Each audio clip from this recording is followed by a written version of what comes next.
중단기 포트폴리오가 5월에 이제 그만해서 중지됐었거든요. 그거를 잠시 재개하도록 하겠습니다. 말씀드린 대로 삼성전자 반등 신호가 나서 부품주 중에서 좀 먹을 게 있지 않을까 보고 있고요. 물론 이게 안 그럴 수도 있습니다. 다시금 삼성전자가 하락하게 돼서 어, 반등이 끝났다고 보면은 잘라드리면서 또 포트폴리오 중지하도록 하겠습니다. 지금 잠시 보도록 하겠습니다. 그리고 그동안 있었던 것 좀 설명 좀 드리고, 그리고 인버스는 저희가 많이 줄여놨죠. 거의 최소량만큼 줄여놨습니다. 저는 사실 최소로 줄이는 일이 안 올 줄 알았는데 서학개미들이 한 2주 전부터 다시금 하방에, 저희 서학개미 반대로 간다고 말씀드렸으니까요.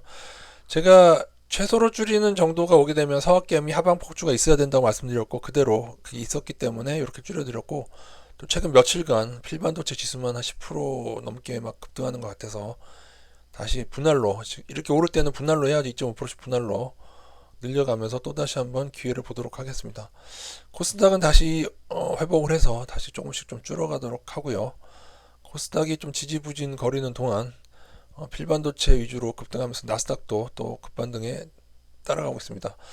필반도체는 막 하루에 막 7%씩도 오르고 그랬죠. 요게 이제 요건 알고 계세요. 방향전환 할 때 하루에 막 7%, 10%씩 올라서 하방 투자자를 죽이고 하락전환하는 패턴이 있습니다. 요걸 잘 알아두셔야 돼요. 세배가 단기간에 20%, 30% 움직이게 되면은 세배 투자자들은 완전히 쪼그라다 들어버립니다. 1000만 원이 막 200만 원뿐이 안 남아요. 이후에는 다시금 그게 또 하락을 하더라도 회복이 안 된다는 말이죠. 그래서 이런 식의 급반등이 있는 거다. 그래서 제가 서학개미들 세배를 주목한다고 말씀드렸습니다. 저희는 이걸 다시 늘려감으로써 기회를 한번 보도록 하겠고요. 왜 그래도 한 25%는 박아놓느냐? 25%를 박아놔야지 갑자기 급락하게 되는 게, 아까 말씀드린 대로 그런 식으로 갑자기 하방 죽이고 급락할 때에 대응이 가능하기 때문에 그렇고요. 보시면은 그동안 글로 설명드렸던 거를 반영하겠습니다. 이마트는 이제 좀 줄어드는 상태고요. 그 다음에 반도체는 저희가 이거 위주로 많이 가져갔었는데 요거를, 얘는 문제는 없는데 그냥 두셔도 되는데, 약간 시스템 반도체는 디스플레이 향이기 때문에 지금은 이제 반도체 향으로, 반도체 부품주는 디스플레이 쪽하고 일반 반도체 쪽이 있습니다. 디스플레이 부품주 그거를 좀 줄이는 겁니다.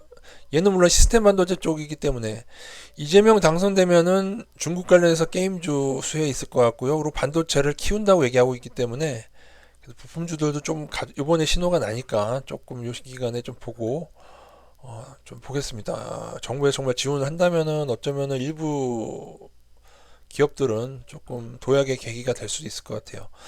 원래 삼성전자가 신호가 나 삼성전자를 좀 많이 늘리고, 지금 어제 또 조정이 와서 추가 매수하기 좋은 타임이긴 한데, 제가 자세히 난들을 보고 대충 올해 1분기 실적을 돌려봤거든요. 하이닉스가 저평가입니다, 지금. 그리고 여러분, 그리고 또 하나 꼭 기억하셔야 될 것은 외국인이 코스피에 돌아오고 있는 건 아니에요.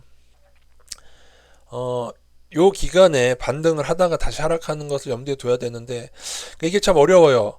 필반도체만을 본다면은 글로벌 위험도 대비해야 되는데, 이 중에 저는 이제 이 중에 저평가가 다수거든요. 이거 저평가. 그리고 얘는 많이 올랐어도 작년 실적이 좋아져서 저평가입니다. 재작년 뭐 3년 전 실적은 대비로는 저평가 아니고 작년에 실적이 좋아져서 저평가인 애들이고, 나머지 삼성전자는 저평가 아직 아니에요. 많이 떨어졌어도 실적 좀 그런데, 하지만 삼성전자는 저력이 있기 때문에 이제 몇 년 후에 회복이 될 것 같긴 하고요. 또 많이 떨어진 거에 대한, 사실은 중단기는 단기 실적이 크게 좌우되지는 않습니다. 그래서 일단 신호대로 하는 거니까 좀 보고요. 신호대로라면 삼성전자가 나올 수도 있는데, 그래도 하이닉스도, 또 수급은 또 외국인은 또 최근에는 하이닉스가 났습니다. 외국인. 삼성전자 외국인이 딱히 돌아온 건 아니니까는 감안해서 이렇게 선택하시면 되고, 얘는 저평가죠. 근데 얘는 화학하고 일부 반도체 시가격이던가 뭔가 같은 뭐 그런 거였던 것 같은데, 일부 아주 기술적인 건 아니고 약간 소재 쪽인 것 같습니다. 소재도 아니고 뭡니까? 일단 좀 쓰이는 거죠. 제약은 반도체 늘려야 돼서 잠시 조금 줄이고 이런 식으로 가도록 하겠습니다. 뭐 더 길게 녹음하면 좋은데 제가 조금 그 뭐 녹음이 잘못해서 두 번째 녹음하는 거라 이렇게 좀 보고요. 더 드릴 말씀은 있나 모르겠네. 어, 어제 또 삼성전자 반등 신호 보고 삼성전자만 올인하셨던 분 계실 텐데, 이런 거예요. 그러니까는 종목 수를 여러 개로 늘리는 것은 필반도체가 확 꺾였을 때에 한 종목 들어가는 걔만 급락하면 좀 그게 크거든요.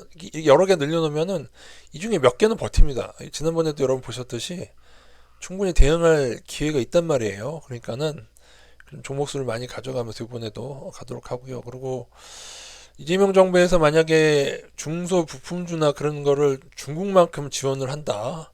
중국에서 지원하듯이 그렇게 하면은 사실은 향후 10년간 좀 발전, 물론 정부가 지원한다고 다 잘하는 건 아닙니다만은 그래도 중국을 보시다시피 어느 정도 정부에서 지원을 하면은 실적이 좋아질 수밖에 없어요.